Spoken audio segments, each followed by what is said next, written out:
I got like, so the way that the Google internship process works, I don't know if you're familiar, is like, at least back then, you got these interviews, these general interviews, and then you could pass those and you get put into this pool of applicants. And someone has to pull you out of that pool and say, I want to work with this particular intern. Mm. And I got to that stage, and then no one pulled me out. I got interviewed too, and I just didn't get that job. And so I said, okay. I felt like really, really upset, and like, felt like it was a failure. And then I said, I guess I have to go back and find the research internship this summer. And I went there like a bit begrudgingly, went back to the same program I went the previous year, decided to go to a different professor. That's where I said, cryptography, that sounds interesting. Let's do that. And actually, like, I look back at the time and I wonder, like, had I gotten that internship that summer, probably the trajectory of my career would have gone, extremely differently. And there are so many times in life where I can look at like minor failures and short setbacks, actually having, been like very, like, at the time seemed like, the end of the world, but actually, opened up possibilities to work with different people and to meet people that I really, would have never met before.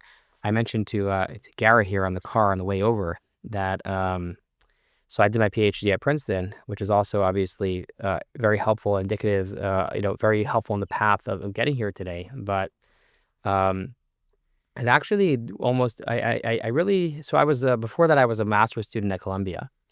And I was really just wanted to stay at Columbia, but, and I ended up getting accepted to do my PhD at Columbia. But the reason I only applied anywhere else is I didn't get accepted early enough that I knew that. Like, had my professor at Columbia said, "Hey, we're taking you in and we'll accept you," I would have never even like applied to Princeton. At the time, that was upsetting to me that I had to go ahead and apply to other schools.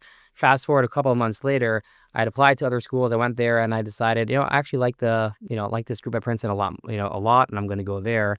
Even though, like, at that point I had gotten accepted there as well. So again, there's this pattern of minor failures which seem big in the moment, but being part of a much larger story. And not to say that life would have been worse or different in a bad way, but like, clearly, all these things which seemed like failures at the time were, very instrumental and important for me. And yeah, I've always, been, always wanted to do the best that I could, make an impact, and you get knocked down, you keep on going. So I don't know if that quite qualifies as what you're looking for, but Everything happens for a reason. everything happens for a reason, and it's very sometimes hard to see that in the short term. Mm. But if you look back and you're like, wow, that like intricate set of things felt like bad at the time, but really wouldn't be here today if it wasn't for that.